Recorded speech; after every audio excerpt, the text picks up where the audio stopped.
Sure it's running. Okay. So, Brian, first of all, just tell me how you found out about the program, what interested you in getting involved in. Is it Protech? Is that what? Yeah. Well, I went to school in Henrietta, and it's only a 15-minute drive. We took field trips up there every time they had like a open house thing, whatever. and I've always enjoyed working on cars. So. And why'd you choose Protech over, say, Ford or Chevy or any of those other things? I just didn't want to specify it in any specific program or specific make, so I just learned general information about everything. The wind is blowing. Let's see if I can just hide it in here.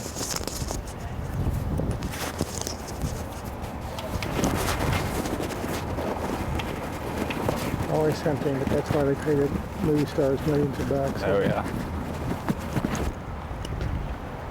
Okay, that's better. Okay. And okay, well now you've been at it about a year, so do you think you made the right choice? Yeah, I do. I really enjoy it. And you get a lot more hands-on experience here than at school, but at school you learn stuff you need to before you come to internship. So. And one of the things that school prides itself on is like hands-on learning. So how have you seen that work out for you? Oh, we spend quite a bit of time out in the shop working on different cars, figuring out exactly how things work. So I really enjoy it. And what about your future? What kind of future do you think you'll have in terms of like achieving your goals, your financial goals, your career satisfaction goals? I think I'm looking pretty good. I think I'll be able to achieve what I want to do, make the money that I want to do or make, and live pretty much how I want to do. I don't see anything changing that. And what is it about this business that you really like? Just the hands-on, being able to work on something different every day instead of doing the same old thing every day. So it's kind of a challenge. Yeah. You like that? Yeah. I'd get bored if I did the same thing every day. So.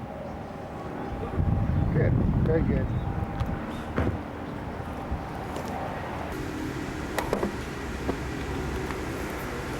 Okay, I'm recording. Anytime you want to walk in. Okay, Daniel, this one is post-vehicle inspection. What we need to do is go ahead and look over everything, do your 20-point, and we want to hook up the scanner, so let's go ahead and grab that and get it hooked up.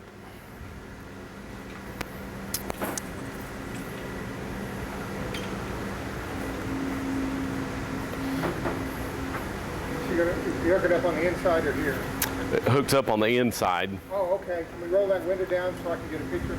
Okay. Yeah, we're gonna bring it out.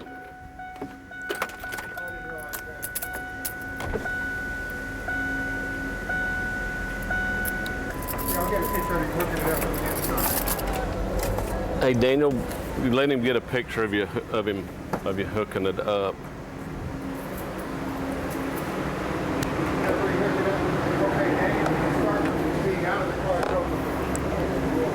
Okay, let's do that. Okay, so we'll come up from here. Okay, go ahead and Daniel, let's get it hooked up to the data link connector there.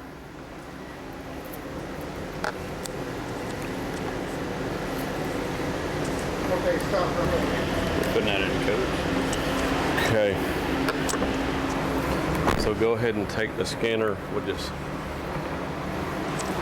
Okay, so what we're looking for on a post-vehicle inspection is just anything that might have the check engine light on or anything like that. So let's just go ahead and check the memory codes on it. And since we don't have a check engine light, we just want to make sure there's nothing there that we need to worry about.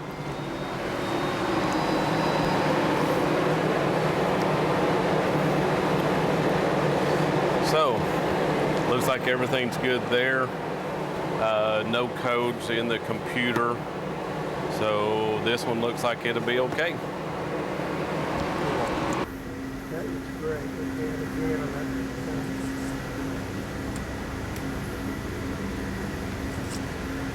Okay, yeah, run the code test again.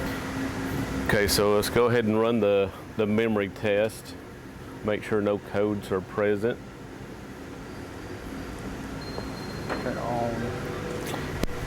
Turn on the ignition.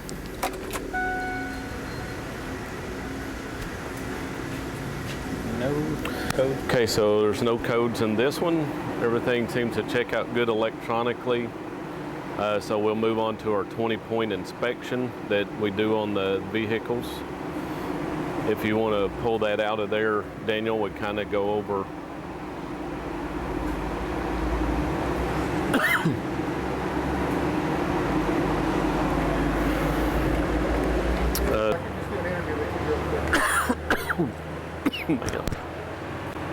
Go ahead and turn that key off. Okay. Old hound dog is that? Oh, it's one of the guys. Daniel, get me a cup of water there.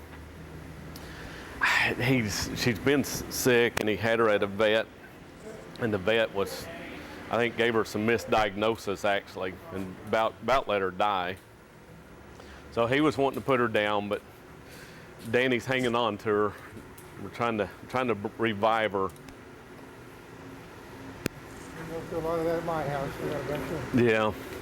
Yeah, we've got 3 cats here, 3 dogs at home, or 2 cats here, 3 dogs at home.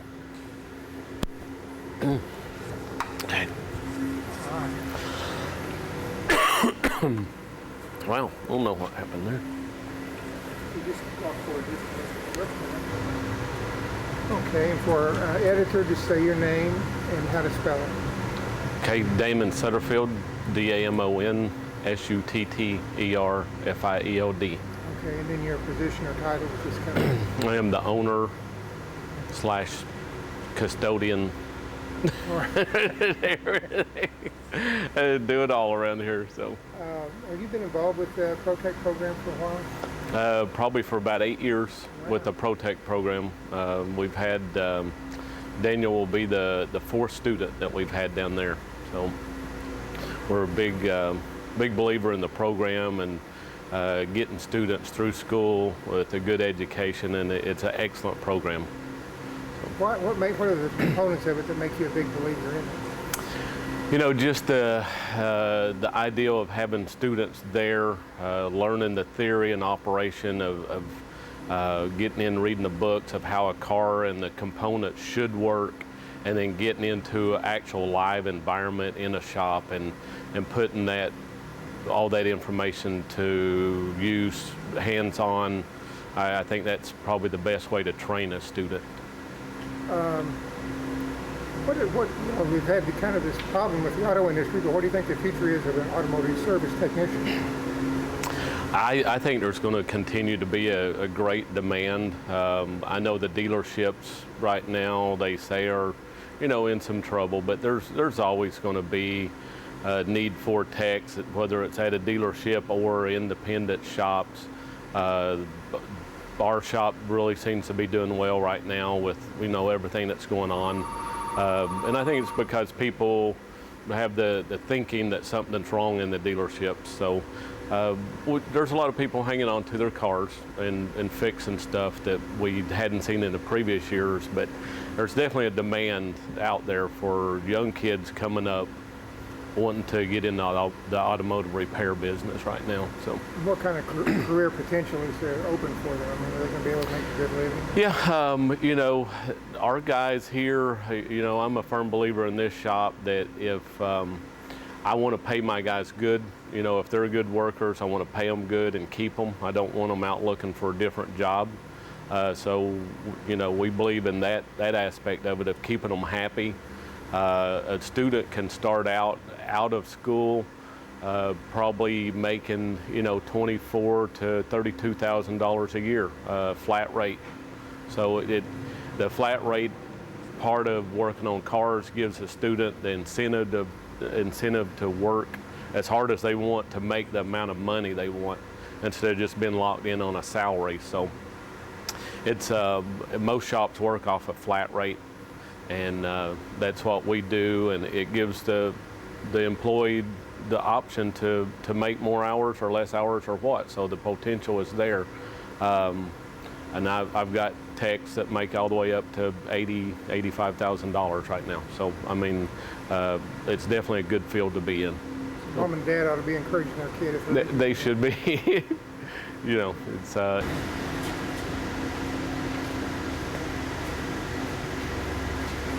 Okay, and I don't know if we talked about this, but David, how did you hear about this program? What made you want to come into the program? You're not in it yet, but what makes you want to go into the Protech program? I just like working on cars. I don't really know how I heard of it. I just kind of stumbled upon it, Oh, really? and then found I just wanted to do it. And found I'd like it better working at an independent shop than a dealership. So I decided to go with that program. Cool. I forgot to ask you to spell your name and say it, where you're from, so I'll have you do that. But also, can you push it back just a tad so you don't have the shadow touch your eyes? Perfect. Okay, so now for the editor, just say your name and how to spell it. Daniel Jones, Daniel Jones. And where are you from? Tulsa, Oklahoma. Okay. What high school? Jinx. Oh, okay. But you're not from Jinx, you're from Tulsa. Oh, okay. Well, that's a good deal. Somebody must have liked Jinx. Did you Yeah. play football or something? I grew up in Glenpool, played football there, and then when I moved to Jinx, it's too competitive over there. Yeah, So yeah, sure. So what are the things that you enjoy about working in the shop out here, working with cars? And why do you enjoy it? I just like being around cars, working on them. You know, one day just work on all muscle cars, restore them, fix them up. My main goal. So your goal in life is to do what now? So, Work on muscle cars, oh, okay. On muscle cars. restore them. Oh, okay. What got you interested in that? My grandpa does that. He has an old 70 Chevelle that I fell in love with pretty much. Uh-huh. And I just wanted to do that ever since. And so at this shop, what are some of the challenges that you're coming in to make you think you're growing in terms of being a better technician? You gotta learn fast and easy way to do it. Because it's all about doing it fast and getting paid for it and moving on to the next car. And there's always gonna be something that you mess up on, like me. I'm quite the mess upper. That you just gotta bite your tongue on it and then go back and fix it and then move on. Now, yeah, I noticed you're using some like electronic stuff. How much do you use that? How helpful is that to use testing? I don't use it a whole lot, but I do know how to use that scan tool over there. So I'm not completely dead on it. What are some of the more interesting things that you do when you're working? Well, kind of do the same thing pretty much right now. Just trying to get my feet under me and then work my way up. What are the things that you think you might learn at OSUIT and at the Protech program that are going to help you grow as a technician? I want to learn electrical stuff more than anything, but that's about the most thing I need help on right now is electrical. Have you been to the school? Have you looked it over? Yeah. Okay, what about the school structures? Yeah, this is where I need to be. No, it's not that far from home. It's not expensive like other colleges. And it's a 2-year program, get in there and get out real quick. Start my career in 2 years. Kind of like the automotive industry here, then it's something you got to get to do it quickly, and the more quicker you do it, the more you can start making money. Cool. Good job. All right. And you both did great. Let me just write your names down here.